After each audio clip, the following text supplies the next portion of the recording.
أعوذ بالله من الشيطان الرجيم بسم الله الرحمن الرحيم يا أيها الذين آمنوا لا تأكلوا الربا أضعافا مضاعفة واتقوا الله لعلكم تفلحون واتقوا النار التي أعدت للكافرين وأطيعوا الله والرسول لعلكم ترحمون صدق الله العظيم।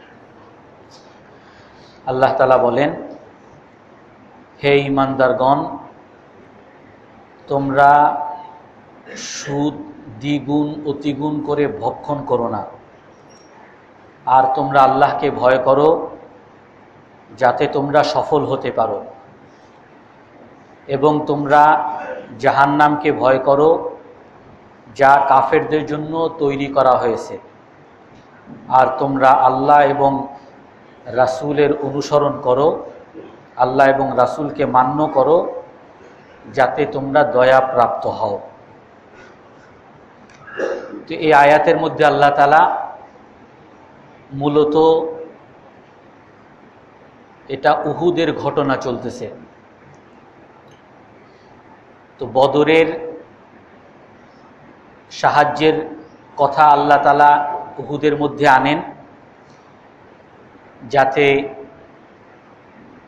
উহুদের মধ্যে কেন পরাজিত হয়েছে আর বদরে কেন বিজয় প্রাপ্ত হয়েছে এবং বিজয় আল্লাহ তাআলা কেন দান করেন, এই মূল নীতিগুলো আল্লাহ তাআলা বলছেন। এখন আল্লাহ তাআলা বিজয়ের একটা বড় বাধা,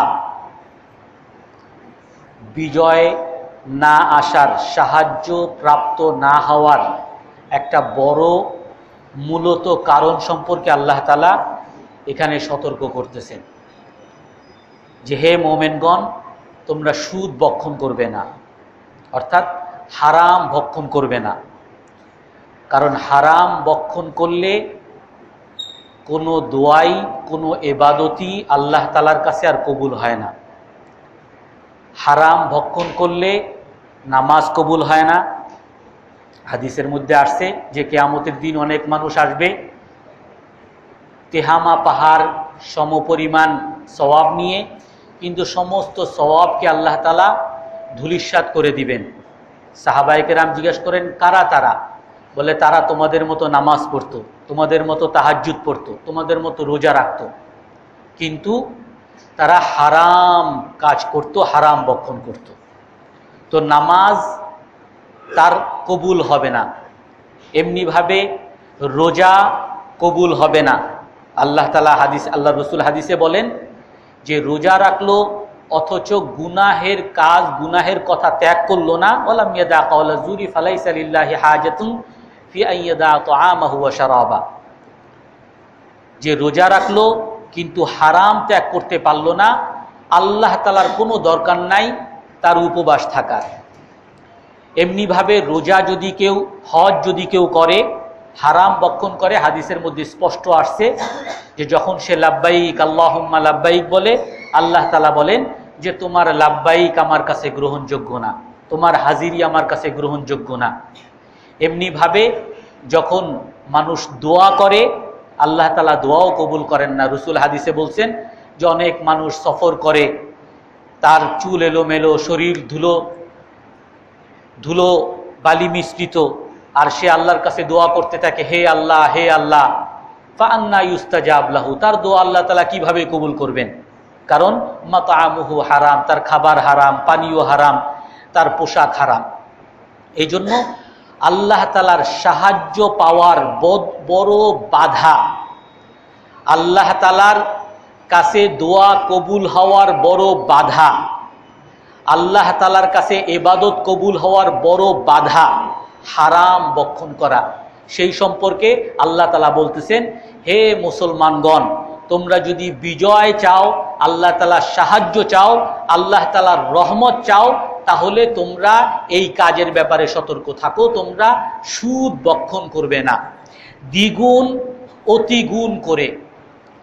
কিছু মানুষ আছে এই আয়াত দ্বারাও আবার সুতা বের করে যে আল্লাহ তাআলা তো এখানে বলছেন দ্বিগুণ অতিগুণ করে সুদ বক্ষণ করতে নিষেধ করছেন, কিন্তু যদি কেউ অল্প সুদ নেয়, 1% 2% সুদ নেয়, তাহলে তো আর এটা নিষেধ নাই।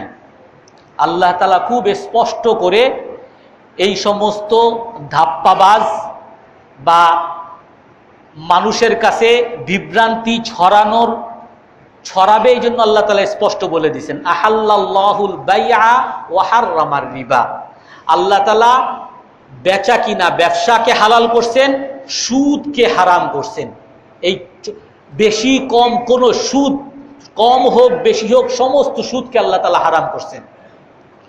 অন্য আয়াতের মধ্যে আল্লাহ তাআলা বলেন ইয়া আইয়ুহাল্লাযীনা আমানুত্তাকুল্লাহ ওয়া দারু মা বাকিয়া মিনার রিবা, হে মুমিনগণ আল্লাহকে ভয় করো আর সুদের মধ্যে যা অবশিষ্ট আছে এটাকেও ত্যাগ করো। সামান্য পরিমাণও যদি সুদ হয় এটাকেও ত্যাগ করো। যদি ত্যাগ না করো ফাইল্লাম তাফআলু ফাআযানু বিহারবিম মিনাল্লাহি ওয়া রাসূলি, যদি এই সামান্য পরিমাণ সুদকে ত্যাগ না করো তাহলে আল্লাহ এবং আল্লাহর রসুলের পক্ষ থেকে যুদ্ধের ঘোষণা গ্রহণ করো।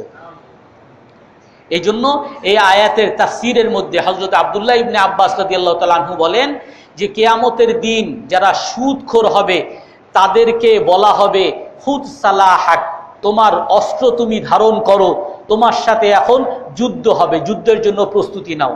কার সাথে যুদ্ধ করবে? আল্লাহর সাথে। আর এই আয়াতের পরিপ্রেক্ষিতে তাফসীরের মধ্যে হযরত আব্দুল্লাহ ইবনে আব্বাস রাদিয়াল্লাহু তাআলা আনহু বলেন যারা সুদখোর, যদি ইসলামী শাসক থাকে, ইসলামী শাসন থাকে, ইসলামী শাসকের উপরে কর্তব্য আইয়াস্তাতিবাহু, যে সুদ খায় এবং সুদ থেকে যে ফিরে না আসে, ইসলামী শাসক তাকে বলবে সুদ ত্যাগ করো, তওবা করো। যদি সে সুদ ত্যাগ না করে এবং তওবা যদি না করে তো ইসলামী শাসক তাকে হত্যা করার মৃত্যুদণ্ডাদেশ দিবে। এই জন্য সুদ অনেক বড় গুনাহ। আল্লাহ তাআলা এই আয়াতের মধ্যে কি বলেন? ওয়াত্তাকুল্লাহ, সুদের ব্যাপারে আল্লাহকে ভয় করো। ওয়াত্তাকুন নার, জাহান্নামকে ভয় করো, কারণ সুদ যদি খাও তোমার জন্য জাহান্নাম। উইদ্দাত লিল কাফিরিন, ওই জাহান্নামকে তৈরি করা হয়েছে কাফেরের জন্য। এই আয়াতের তাফসীরের মধ্যে, সমস্ত তাফসীরের মধ্যে আসছে যে সুদখোরকে আল্লাহ তাআলা কাফের বলছেন।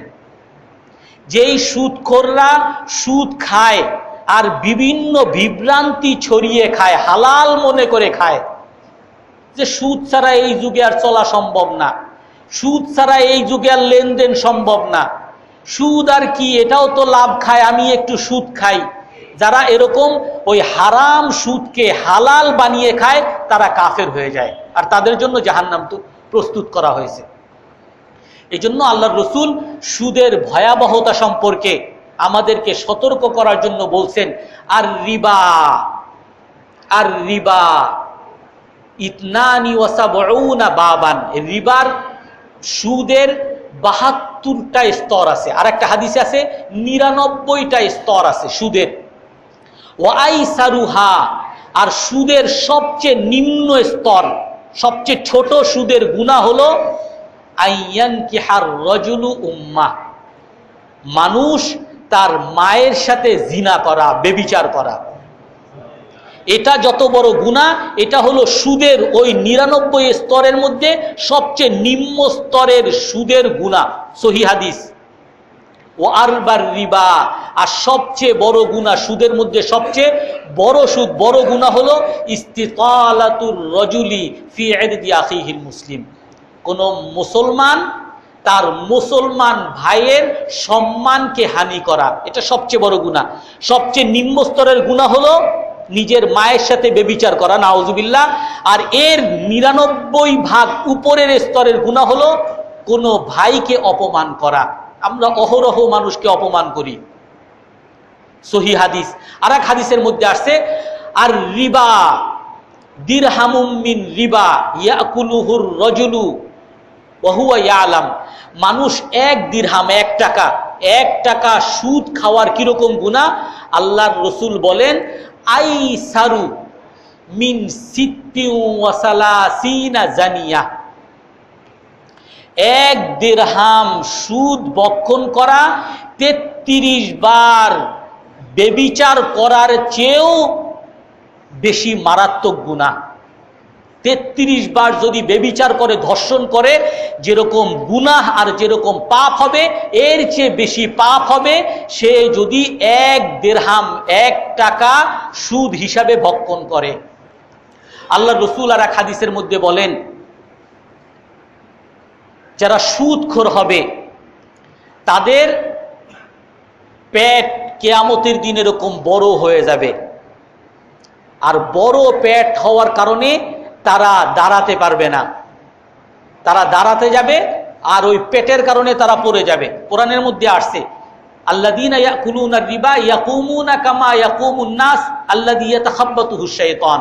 যারা সুদ বক্ষণ করে তারা কিয়ামতের দিন দাঁড়াবে যেরকম পাগল, যাকে জিন ধরেছে, সে যেরকম দাঁড়ায় সেরকম দাঁড়াবে। সে যাতে হোঁচট খায়, দাঁড়ায় আর হোঁচট খায়, সুদ বক্ষণকারী এরকম দাঁড়াবে। তার বিরাট পেট হবে, দাঁড়াবে আর হোঁচট খাবে।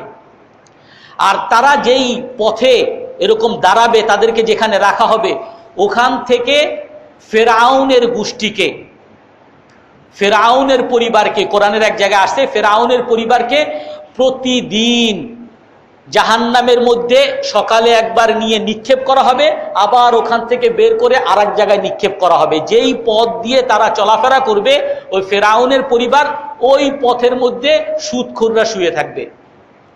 আর তারা যখন যাবে দলে দলে, তারা তো সব এরকম পাগলের মতো, তারা ওই শাস্তি পেয়ে ফেরাউনের পরিবার সব পাগল থাকবে, কি হচ্ছে, কারে পারাচ্ছে, কোনো হিসাব থাকবে না। তারা যাবে আর ওই সুদখোররা শুয়ে থাকবে, তাদেরকে পাড়ায় পাড়ায় পদদলিত করে যাবে। আর তারা চিৎকার করবে, ভাই আমাকে পাড়ায় না, ভাই আমার পেট ফেটে যাচ্ছে। কে কার কথা শুনে? এভাবে পদদলিত করে যাবে, আবার এভাবে পদদলিত করে আসবে। অন্য এক হাদিসের মধ্যে আসছে, রসুল এরকম সবসময় ফজরের পরে জিজ্ঞাসা করতেন, তোমরা কি স্বপ্ন দেখছো? তো বিরাট লম্বা হাদিস, তার মধ্যে বলেন রসুল যে আমাকে 2 ফেরেশতা নিয়ে গেছে, তারপর আমি এক লোকের কাছে গেছি, সে একটা রক্তের পুকুরের মধ্যে আছে, আর তার ওই পুকুরের সাইডে একজন আগুনের পাথর নিয়ে দাঁড়িয়ে আছে। রক্তের পুকুরের মধ্যে, রক্ত আর পুজের পুকুরের মধ্যে থেকে সেখানে গন্ধ, দুর্গন্ধ সেখানে থাকতে পারে না, সাঁতরে সাইডে আসতে চায়। যেই পুকুরের কিনারায় আসে আর যে সাইডে দাঁড়িয়ে আছে, সে ওই পাথর, আগুনের পাথর তার মুখের মধ্যে মারে, আর ওই পাথরের আঘাতে সে আবার সেই পুকুরের মাঝখানে চলে যায়। আবার সেই পুকুর থেকে বাঁচার জন্য অনেক কষ্ট করে সেই রক্ত আর পুজের পুকুরের আবার সাইডে অনেক কষ্ট করে আসতে থাকে। আবার যখন আসে আবার পাথর মারে।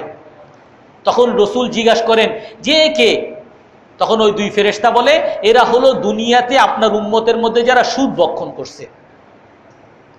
রসুল আর এক হাদিসের মধ্যে বলেন, ইয়াতি আলান নাস জামানুন ইয়াকুলুন নাসুর রিবা। একটা সময় এমন আসবে যে মানুষ সুদ বক্ষণ করবে। একটা সময় এমন আসবে যে সুদ বক্ষণ করবে। রসুলকে জিজ্ঞাসা করে, হাল কুল্লুন নাস ইয়া রাসূলুল্লাহ, হে আল্লাহর রসুল, সবাই কি সুদ বক্ষণ করবে? রসুল তখন বলেন যে যারা সুদ বক্ষণ করবে না তারাও সুদের ছুটা ফুটা, সুদের ধুলাবালি বক্ষণ করবে। কিছু মানুষ থাকবে যে তারা সুদ বক্ষণ করবে না, ইজা আলাম ইয়াকুলহু ইয়াকুলু মিন গুবারিহি, সুদের ধুলাবালু খাবে। আজকে আমরা দেখি যারা সুদ খায় না তার টাকাটা ওই ব্যাংকে রাখা লাগে, আর ওই ব্যাংক থেকে যেখানে সব সুদের কারবার হয় সেখান থেকে তার টাকা উঠাইতে হয়। আপনি হাজারো চেষ্টা করলেও যে আমি সুদ খাবো না, সুদের ধারে কাছেও যাব না, যে হুজুর এই টাকাগুলা কই রাখবো তাইলে? রসুল বলেন, লাআনাল্লাহু আকিলার রিবা ওয়া মুকিলাহু ওয়া কাতিবাহু ওয়া শাহিদাইহি।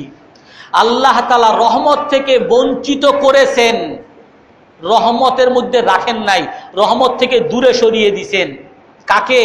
আকিলার রিবা, যে সুদ বক্ষণ করে, অমুকিলাহু, যে সুদ বক্ষণ করায়, যে সুদ নেয়, যে সুদ দেয়, ওয়াকাতিবাহু, রসুলের হাদিস, সহি হাদিস, যারা সেই সুদের লেনদেনের মধ্যে লেখালেখি করে, ওয়াশাহিদাইহি, আর যারা সেই সুদের লেনদেনে সাক্ষী থাকে, তাদেরকে সবাইকে আল্লাহ তাআলা রহমত থেকে বঞ্চিত করে ফেলেছেন। তো কিভাবে আল্লাহ তাআলার রহমতের আমরা আশা করতে পারি? আজকে ব্যাংকের চাকরি হলো সবচেয়ে লোভনীয় চাকরি। গর্ব করে বলে আমার ছেলে অমুক ব্যাংকে চাকরি পাইছে, আমি অমুক ব্যাংকের অফিসার। আল্লাহ তাআলা কোরআনের মধ্যে বলেন, ইয়ামহাকুল্লাহুর রিবা ওয়া ইউরবিস সাদাকাত, আল্লাহ তাআলা সুদকে মোচন করে দেন। কোরআনের ভাষা, সুদকে মোচন করে দেন আর সদকাকে বাড়িয়ে দেন। এক হাদিসে আসছে যে তোমরা যখন সদকা করো, সেই সদকাকে আল্লাহ তাআলা ইউরব্বিহি, আল্লাহ তাআলা তার ডান হাতে এইভাবে গ্রহণ করেন আর সেটাকে লালন পালন করেন। তোমরা যেরকম তোমাদের ছাগলকে লালন পালন করো, তাকে খাওয়াও, সকালে ভুসি খাওয়াও, দুপুরে আবার ঘাস খাওয়াও, আল্লাহ সেই তোমার ওই যে একটা খেজুর দান করছো, সেটাকে লালন পালন করতে করতে সেটা একটা উহুদ পাহাড় পরিমাণ সৎকার সমতুল্য সব আল্লাহ তাআলা তোমাকে দান করে। আর সুদ কোটি টাকার মালিক, কিন্তু সেই কোটি টাকাকে আল্লাহ তাআলা মোচন করে দেন। কোটি টাকা আছে, এর দ্বারা তার অভাব পূরণ হয় না। কোটি টাকা আছে, এর দ্বারা তার অশান্তি দূর হয় না। কোটি টাকা আছে, এর দ্বারা তার স্ত্রীর মুখে হাসি ফুটাতে পারে না। কোটি টাকা আছে, এর দ্বারা ছেলেদের সন্তুষ্টি অর্জন করতে পারে না। কোটি টাকা আছে, এর দ্বারা তার নিজের মনকে শান্ত করতে পারে না। আল্লাহ তাআলার কথা, ইয়ামহাকুল্লাহুর রিবা, আল্লাহ তাআলা সুদকে মোচন করে দেন। আজকে সারা পৃথিবীতে অর্থনীতি নিয়ে বড় কিভাবে উন্নতি লাভ করা যায়, আমরা সবাই উন্নতি লাভ করার জন্য এতই করি। সুদ যেই সমাজে থাকবে, সুদ বাণী হলো যে আমি আপনাকে টাকা দিব, আপনি আমাকে এমনি এমনি টাকা দিবেন, আমার এই টাকাকে আমি আর কেন কষ্ট করে ব্যবসায় খাটাইতে যাব। সুদখোর তার টাকাকে ব্যবসায় খাটাবে না, সুদখোর তার টাকাকে সে কোনো কোম্পানি বানাবে না, সুদখোর তার টাকা দিয়ে কোনো দোকান খুলবে না, সে ব্যাংকে রেখে দিবে। উৎপাদন কিভাবে হবে, উন্নতি কিভাবে হবে? যত টাকা পয়সার লেনদেন হবে, যত আপনি টাকা পয়সাকে বিনিয়োগ করবেন, তত মানুষের মধ্যে উন্নতি আসবে। আর আপনি যদি জমাট করে রাখেন, আজকে ব্যাংকের মধ্যে টাকা, তারা ঋণ নিতে চায়, কেউ ঋণ নেয় না। উন্নতি হবে কেমনে বিনিয়োগ না থাকলে? সুদখোর, আমি ব্যাংকে রেখে টাকা পাচ্ছি, আমি কেন ঝুঁকির মধ্যে আমি টাকা ফেলতে যাব? আজকে অনেকে হুজুর কি করব, ব্যাংকে টাকা যদি কোনো ব্যবসায়ী দিই, ব্যবসায়ী তো আমার টাকা সব চলে যাবে। একটা পেনশনের কিছু টাকা পাইছি, এটা ব্যাংকে রাখছি, নিরাপদে টাকা আসতেছে আর আমার সংসারটা চলতেছে। আমি যদি এখন দোকানে দেই তাহলে তো ঝুঁকি। সুদখোর ব্যবসায়ী দিবে না, বিনিয়োগ করবে না, অর্থনৈতিক উন্নতি কখনো আসবে না। সুদখোর সমাজের মধ্যে অস্থিরতা তৈরি করবে। ইসলাম হলো দয়ার ধর্ম, দয়া প্রদর্শন করা, মানুষের সহমর্মিতা প্রদর্শন করা, মানুষের উপকার করা। আপনার সমস্যায় পড়ছেন, যে নেন ভাই ঋণ নেন, সমস্যা মিটায় আবার টাকা দিয়ে দিয়েন, আপনি খুশি, আহা আমি কত বিপদে পড়ছিলাম, আপনি আমাকে ঋণ দিলেন, আলহামদুলিল্লাহ, আপনি আমার উপরে খুশি থাকবেন। আর আপনি সমস্যায় পড়ছেন, নেন এই 1 লাখ টাকা দিলাম, কিন্তু 1 মাস পরে আপনি ব্যবসা করেন আর না করেন, আমাকে 10,000 টাকা সহ 1,10,000 টাকা দিতে হবে। তো আমি যাকে দিব সে কি আমার উপরে খুশি থাকবে নাকি আমাকে ঘৃণা করবে?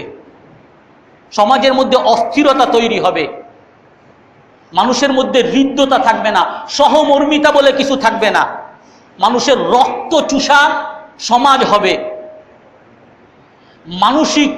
মানুষের মানসিকতা ভেঙে পড়বে, মানবতা হারিয়ে যাবে সুদ থাকলে। সুদ যদি থাকে, যারা সুদখোর তাদের মধ্যে কোনো মানবতা থাকবে না। তুই মর, আর তুই হাসপাতালে যা, আর তোর বউরে খাওয়া, আর ছেলে মেয়ে না খায় মর, আমার সুদের টাকা আগে দিবি, নাহলে তোরে জেলখানায় ঢুকাবো, নাহলে তোরে আটকাবো। মানবতা বলতে সুদখোরের কাছে কিছু থাকবে না। আর ওদিকে যারা সুদ নিয়ে যারা হতাশাগ্রস্ত, যারা দুঃখিত, তারা প্রতি মুহূর্তে মুহূর্তে তাকে ঘৃণা করতে থাকবে, মানসিক অবস্থা খারাপ হয়ে যাবে সুদের যদি প্রচার থাকে।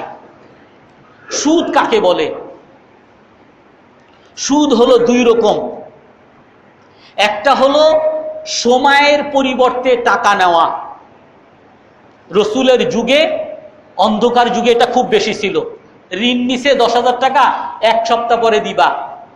ভাই 1 সপ্তাহ পরে তো টাইম দেওয়ার কথা, দিতে পারতেছি না, ঠিক আছে তাহলে 10,000 টাকা নিছো, আর 1,000 টাকা সহ আর 1 মাস পরে দিবা। 1 মাস সময় দিছি, তার পরিবর্তে আরো 1,000 টাকা বেশি দিবা। সময়ের পরিবর্তে টাকা নেওয়া। আপনার কাছে এটা বিক্রি করলাম, টাকাটা আগামী মাসে দিয়ে দিবেন।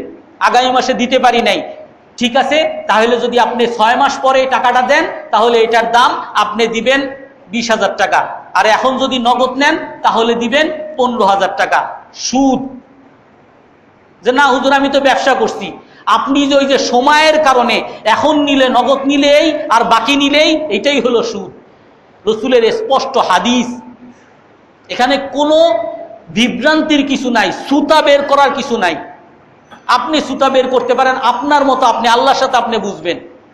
অনেকে জোর করে মাসলা নিতে চায়, হুজুর আপনি কি বলেন, তাহলে আমি কেমনে খাবো, আমার সংসার কেমনে চলবে, এত কঠিন করে। ইসলাম তো এত কঠিন না, ইসলাম তো দয়ার ধর্ম, আপনি আমার প্রতি দয়া দেখান। আর একটা সুদ হলো যে একই জাতীয় যখন কোনো বিক্রি হবে তখন সেখানে কোনো বাড়তি নেওয়া।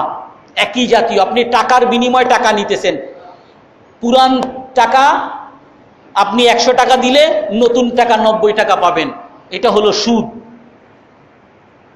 আপনি আজকে আপনাকে 10 কেজি ধান দিতেছি, 10 কেজি চাল দিতেছি, 1 মাস পরে আপনি আমাকে 15 কেজি চাল দিবেন, এটা হলো সুদ।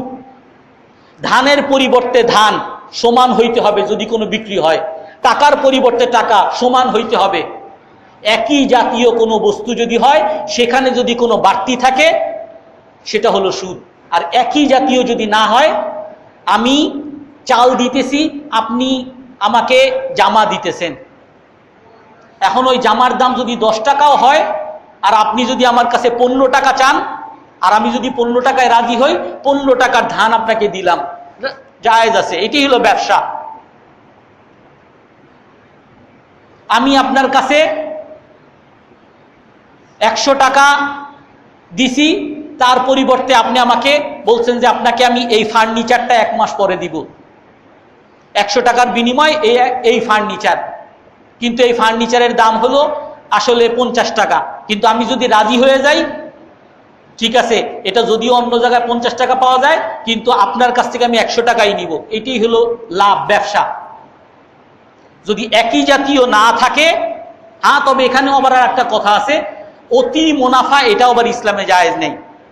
10 টাকার গেঞ্জি, আমি একটা বোকা আসছে নোয়াখালীর থেকে, যে এই গেঞ্জির দাম কত ভাই, সবার কাছে 50 টাকা, চেহারা দিকে তো নোয়াখালীর গ্রাম্যা, ভাই এটার দাম হইলে 500 টাকা, ভাই আমি কিনবো না। না দাম বইলে যাইতে হবে। দাম জিজ্ঞাসা করছেন, দাম বলবেন না, কারণ 500 টাকা যদি একজন বলে তো দাম কি বলবে আর সে। ঠিক আছে তাইলে 200 টাকা, হ্যাঁ 200 টাকা না দাও, ঠিক আছে নেন। 50 টাকার জিনিস আপনি 200 টাকা দিয়ে বিক্রি করা, এটাও গুনাহ, গুবনে ফাহেশ।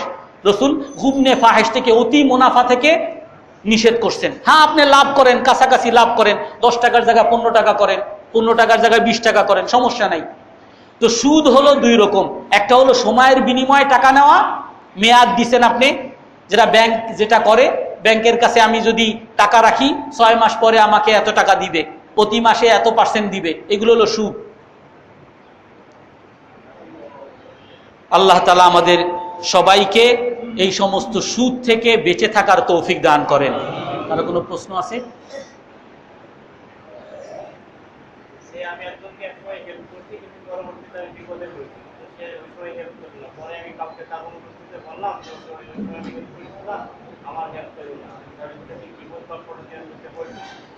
তিনটা গুনাহ আছে, তিন ব্যক্তির সাথে আল্লাহ তাআলা কিয়ামতের দিন তাকাবেনও না, কথাও বলবেন না, আর তাকে জাহান্নাম থেকেও মুক্তি দান করবেন না। তিন ব্যক্তির মধ্যে একজন আছে আল মান্নান, যে খোটা দেয়। আপনাকে উপকার করছে, উপকার করে এখন মানুষের কাছে খোটা দিতেছে। এটা হ্যাঁ, কষ্টেই, ওইটাই হলো খোটা দেওয়া।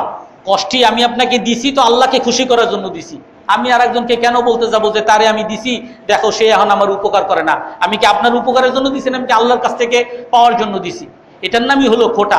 এই জন্য আল্লাহ তাআলা বলছেন, ইয়া আইয়ুহাল্লাযীনা আমানু লা তুবতিলু সাদাকাতিকুম বিল মান্নি ওয়াল আযা। হে মুমিনগণ, তোমরা তোমাদের সদকাকে, দানকে নষ্ট করে দিও না। কিসের দ্বারা নষ্ট হবে? বিল মান্নি, খোটা দেওয়ার দ্বারা। আমি একজনকে দান করছি, উপকার করছি, আর খোটা দিছি, আমার সদকা শেষ, সওয়াব শেষ। আর একটা হলো কষ্ট দেওয়া, কষ্ট দেওয়ার দ্বারাও আমি দিছি আর সবার সামনে আমি বললাম আমি তো আরে এত টাকা দিছি, এর দ্বারা সে অপমানিত হইল। জি,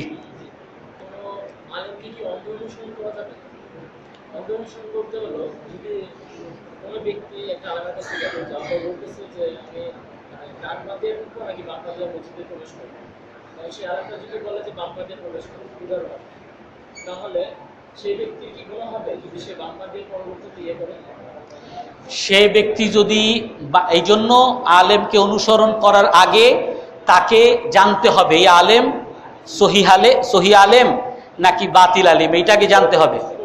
হ্যাঁ, পড়াশোনা তো অনেক সময় যদি সম্ভব হয় তাহলে তো ভালো, আর না হয় কমপক্ষে একটা সাক্ষ্য নিতে হবে, জানতে হবে যে আলেম সহি আলেম। আর না হয় আমি যদি আবার নিজে পড়াশোনা করতে যাই, অনেক সময় দেখা যাবে আমি বিভ্রান্ত হয়ে যাব। আমি একজন আর একটা পড়বো, সেই পড়াটা আমি হয়তো ভুল আলেমেরটা পড়লাম, সহি আলেমেরটা পড়লাম না। ওই পড়ার ক্ষেত্রেও তো আমাকে করে নিতে হবে কোনটা সহি কোনটা বাতিল, সব ক্ষেত্রে আমাকে যাচাই করে নিতে হবে।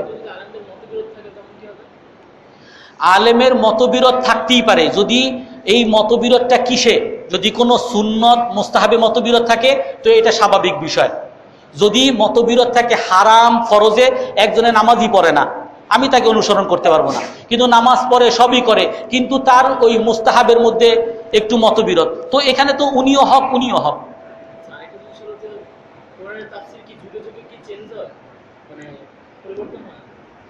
কোরআনের তাফসির যুগে যুগে চেঞ্জ হয় না, কিন্তু কোরআনটাকে আল্লাহ তাআলা কিয়ামত পর্যন্ত সময়ের জন্য আল্লাহ তাআলা কোরআনকে পাঠাইছেন। এই জন্য যুগে যুগে যত নতুন নতুন মাসলা, নতুন নতুন ঘটনা আসবে, সব কিছুই কোরআনের মধ্যে পাওয়া যাবে, সব কিছুর বিশ্লেষণ কোরআনের মধ্যে পাওয়া যাবে। জি,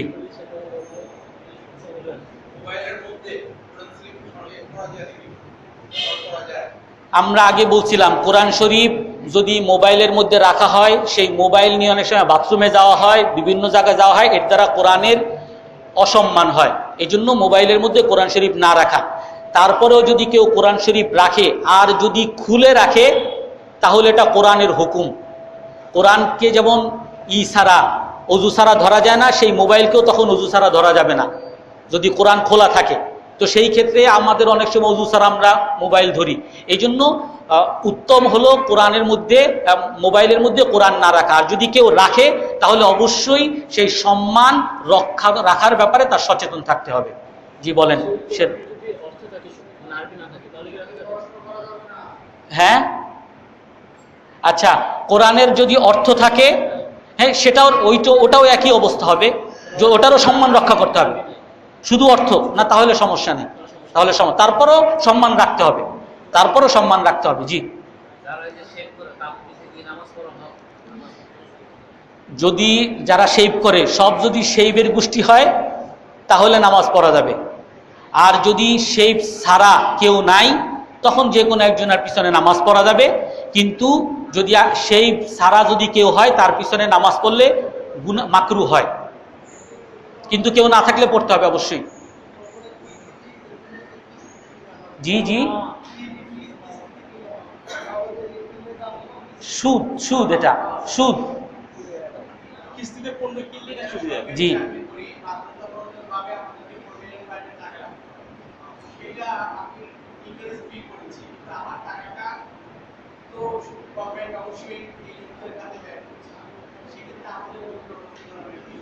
সেটা তো বললাম, এক যুগ আসবে যে তখন সবাই সুদ বক্ষণ করবে। রাসূলকে বলছেন সবাই খাবে, যে যদি কেউ সুদ না খায় সুদের ধুলা খাবে। তো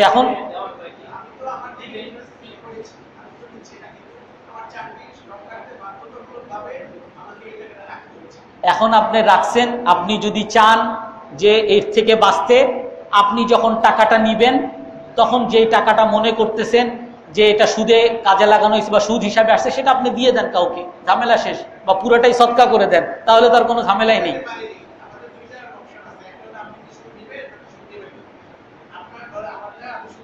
হ্যাঁ, আচ্ছা যাই হোক, ওইটাই আর কি। ওটা যদি সুদে ইনভেস্ট হয়, যেমন সেটা আমার গুনাহ নাই, কিন্তু আমি ওই সুদের ধুলা কিন্তু খাচ্ছি। আমি ব্যাংকে টাকা রাখতেছি বাধ্য হয়ে, কিন্তু সেই ব্যাংক তো সুদের কারবার করে, আমি সুদ নিচ্ছি না। কিন্তু সেই যদি ইসলামী ব্যাংক হয়, তাদেরকেও বাংলাদেশ ব্যাংকে যেতে হয়, বাংলাদেশ ব্যাংকে সুদের কারবার, তো আমি সুদের ধুলাবালু খাচ্ছি। এই জন্য সবচেয়ে উত্তম হলো এগুলোর থেকে বাঁচা। যেহেতু বাঁচা সম্ভব না, এখন নিজেরটা আর আল্লাহর সাথে বোঝাপড়া করা। জি, শেষ। আর কারো কোনো প্রশ্ন নাই? সুবহানাকাল্লাহুম্মা ওয়া বিহামদিকা আশহাদু আল্লা ইলাহা ইল্লা আনতা।